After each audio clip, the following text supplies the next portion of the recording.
La visión de Hitler consistía en unificar a todos los alemanes en un solo estado, la Gran Alemania, y posteriormente expandirse por el este, en el territorio de la Unión Soviética. Como este objetivo parecía compatible con el Imperio Británico durante los primeros años de gobierno, creyó que Londres consentiría en su política. La consecuencia fue que la Marina de Guerra alemana se convirtió en el pariente pobre de los planes de rearme, mientras el ejército de tierra era la columna vertebral del poder militar y la Luftwaffe de Göring se convertía en el arma predilecta del nacionalsocialismo. Según Hitler, no necesitaría una Kriegsmarine poderosa hasta 1946. Por eso, en junio de 1935 firmó el pacto naval con el Reino Unido, por el que se comprometía a que Alemania no superaría el 35% del total del tonelaje de su flota, algo que de todos modos jamás alcanzaría, pero era una forma de decir que no deseaba competir con los británicos. Sin embargo, cuando la guerra se acercó y empezó a parecer posible que Gran Bretaña se convirtiera en el principal enemigo de Alemania, puso en marcha el Plan Z, que contemplaba la construcción de grandes buques de guerra, incluyendo 6 grandes acorazados y 4 portaaviones, plan que fue abandonado unos meses después en favor de la construcción de submarinos. En 1939 el tamaño de la flota alemana era reducido en comparación con el de sus principales adversarios británicos y norteamericanos. Estaba constituida por un total de 7 acorazados, 13 cruceros de todos los tipos, más de 21 destructores, 15 torpederos y 56 submarinos, amén de un sinfín de otras naves menores.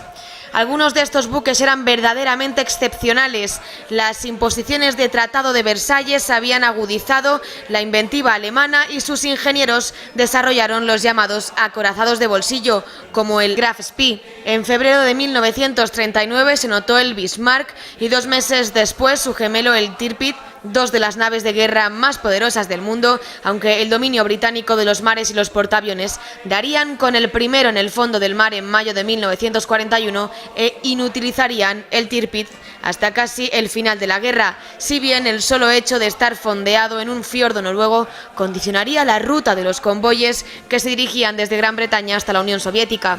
Alemania perdió la mitad de sus destructores en la campaña de Noruega en abril de 1940 para proporcionar cobertura al desembarco y transportar tropas, pero Hitler manifestó que aunque esa fuera toda la contribución de la Marina a la guerra, ya sería suficiente.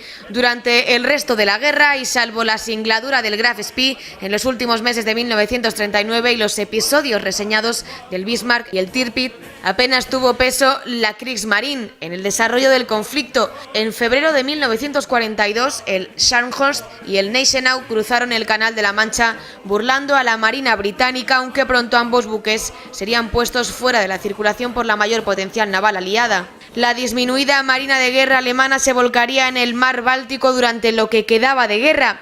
Desde finales de 1944, 8 cruceros de diverso tonelaje y 2 buques de línea fueron destinados a dar apoyo a las tropas alemanas que combatían contra los soviéticos en esta región, lo que exigió la rápida reconversión de un arma que no estaba acostumbrada a batir blancos terrestres. Sin embargo, desempeñaron esa función de un modo increíblemente eficaz.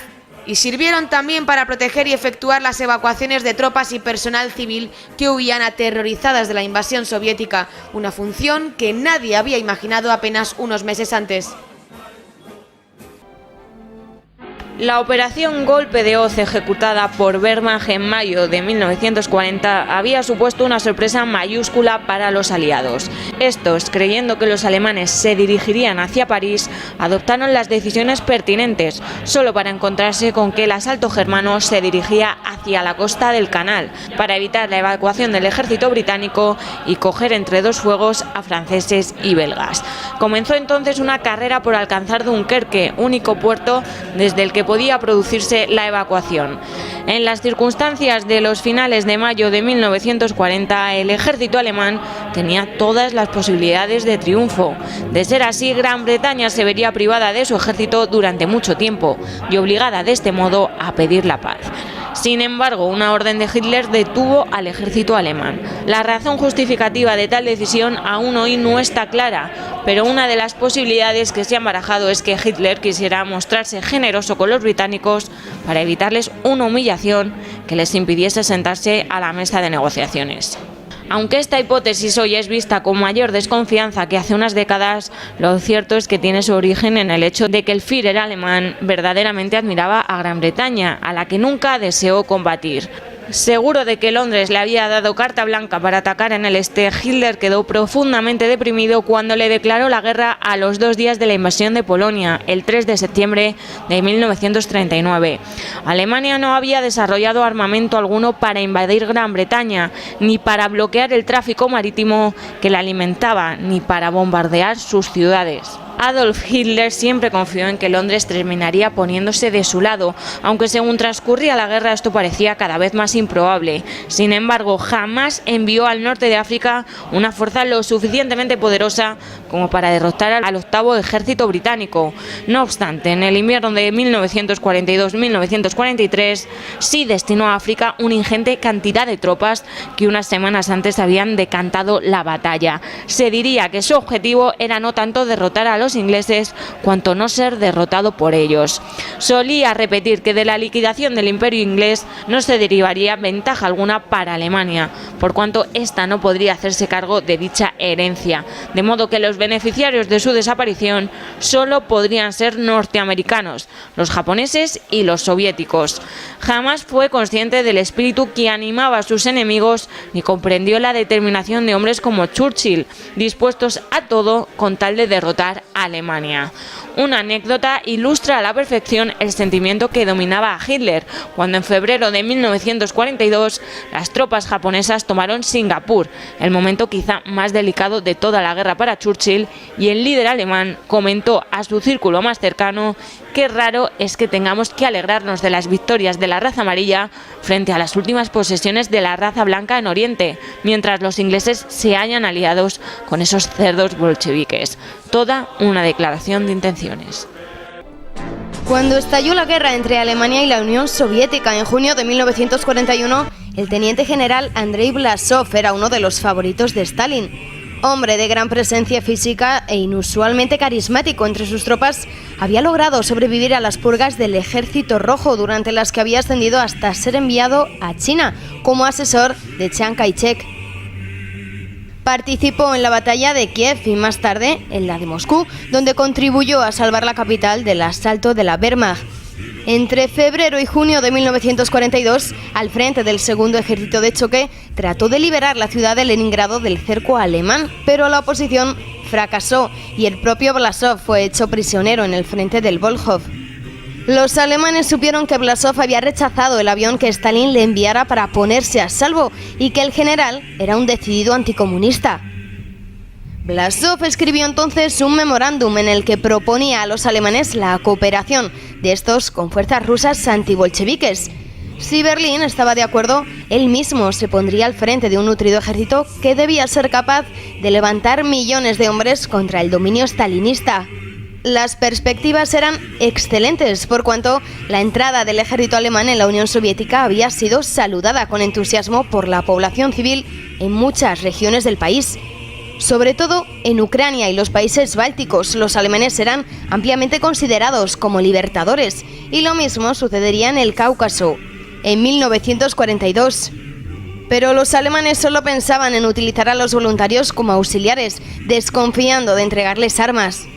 Hitler se negó a formar un ejército propiamente ruso, arguyendo que las armas siempre estarían mejor en manos alemanas y que no se podía confiar en alguien como Blasov, un hombre que traicionaba a aquel a quien se lo debía todo. Por otro lado, Hitler jamás había pensado en la liberación de Rusia, sino en su conquista, por lo que detestaba a aquellos incómodos aliados a los que no creía necesitar.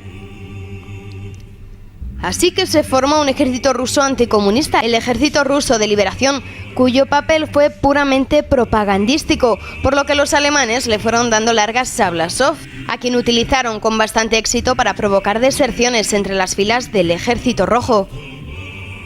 Fueron millones los soldados soviéticos que se pasaron a los alemanes o colaboraron con estos una vez hechos prisioneros. El odio al sistema stalinista estaba muy extendido, pero los alemanes no quisieron aprovecharlo, aunque permitieron que se formasen unidades militares con personal procedente de todas las repúblicas soviéticas. Blasov pasó casi 2 años propagando su idea de construir una Rusia nacional, incluso democrática, emancipada del control alemán. Sin embargo, la moral de los voluntarios del Este había decaído en el verano de 1943, fruto del cambio en la situación militar y para finales de ese año Hitler decidió que los rusos fueran sacados del frente oriental y enviados a otros destinos. Pese a ello, solo una tercera parte de las fuerzas voluntarias orientales combatieron en el frente occidental. En noviembre de 1944, los alemanes, a instancias del Reichsführer SS Heinrich Himmler y acuciados por la gravedad de la situación bélica, permitieron al fin la existencia real de las Fuerzas Armadas del Comité de Liberación de los Pueblos de Rusia. Las fuerzas de Blasov se vieron engrosadas por numerosos rusos blancos, cosacos y trabajadores del este, y terminaron formando una división que combatió al Ejército Rojo en el Oden en abril en 1945. Mostraron una suficiente fiabilidad militar y provocaron numerosas deserciones enemigas. Era, sin embargo, demasiado tarde para revertir la situación, abrumadoramente adversa. Al no utilizar el inmenso caudal de buena voluntad que los pueblos de la Unión Soviética blindaron a la Wehrmacht, Hitler seguramente perdió su mejor oportunidad para ganar la guerra. La historia de los llamados 5 de Cambridge, un repóquer de británicos reclutado por los servicios secretos soviéticos y convertidos en agentes de la URSS, es la de los más famosos espías de la Guerra Fría. Fueron reclutados por el NKVD, servicios secretos soviéticos antecesores del KGB, a lo largo de los años 30 en la llamada Asociación de los Apóstoles de Cambridge, una sociedad secreta que agrupaba a la élite intelectual de dicha universidad y de la que han formado parte desde John Maynard Keynes hasta Eric Hobsbawm, pasando por Ludwig Wittgenstein. El más importante de los miembros de los 5 de Cambridge fue Kim Philby, un hombre de nervios de acero que burló durante décadas la vigilancia de los servicios de información británicos, hasta que tuvo que huir a la Unión Soviética, donde pasaría los últimos años de su vida. Philby, que se había unido a una asociación de amistad anglo-germana siguiendo las órdenes de Moscú para hacerse pasar por fascista, obtuvo un empleo en The Times para cubrir la Guerra de España, desempeño que cumpliría a plena satisfacción. En 1938 fue condecorado por el bando nacional por sus crónicas. Desde 1941, tras la invasión alemana de la URSS, empezó a enviar a Moscú información procedente de los servicios de espionaje británicos relativa a la Unión Soviética. En 1944, Philby consiguió nada menos que Londres le nombrase al frente de la sección 9ª, que era la encargada del contraespionaje antisoviético. Una de sus más brillantes actuaciones fue la eliminación de un agente soviético llamado Volkov, que se iba a pasar a Occidente y denunciar a los agentes británicos que, en realidad, trabajaban para la Unión Soviética. En 1949 se convertiría en el enlace de la Embajada de Washington entre los servicios de información británicos y la CIA, frustrando los intentos de invasión occidental de Albania junto con Guy Burgess, que se alojaba en su casa de la capital estadounidense. Guy Burgess, secretario del ministro de Relaciones Exteriores británico, enviaba documentos de inteligencia y estrategia militar a la URSS procedentes del Foreign Office y del MI5. Si supo ocultar su ideología comunista al escrutinio público, no sucedió lo mismo con su homosexualidad y su alcoholismo. Extraordinariamente inteligente, decidió escapar a la Unión Soviética en 1951 junto con su compinche Donald Maclean, aunque al contrario que este, Burgess no había sido objeto de sospechas. Maclean habría sido quien pasara la primera información a Moscú acerca de la fabricación de una bomba de uranio por parte de los Estados Unidos. Fue primer secretario de la Embajada Británica entre 1944 y 1948 y la principal fuente de información de Stalin sobre el desarrollo de estrategias políticas entre Churchill y Roosevelt. Escapó a la Unión Soviética poco antes de ser apresado por el MI5, acompañado de Burgess, tras haber sido advertido por Kim Philby de lo que se le venía encima. Philby estaba seguro de que no hubiera soportado un interrogatorio sin desvelar toda la trama. Anthony Blunt, que trabajó para los soviéticos desde 1933 e ingresó en los servicios secretos británicos en 1940, fue un historiador del arte, un verdadero erudito, que llegó a consejero de la reina Isabel II y antes de Jorge VI. Fue director de la Pinacoteca Real e impulsor del movimiento gay. A lo largo de aquellos años fue viendo cómo todos los demás caían y solo quedaba él. A las huidas de Burgess y Maclean había que sumar la de Kim Philby, que se pasó a la URSS en 1963 tras haber sido desenmascarado unas semanas antes. Blunt fue descubierto en 1964 e hizo un pacto con los servicios secretos de su país. Informó acerca de todas las redes de agentes soviéticos en Gran Bretaña a cambio de inmunidad y de continuar con su trabajo junto a la corona. Solo en 1979 Margaret Thatcher reveló su condición de traidor.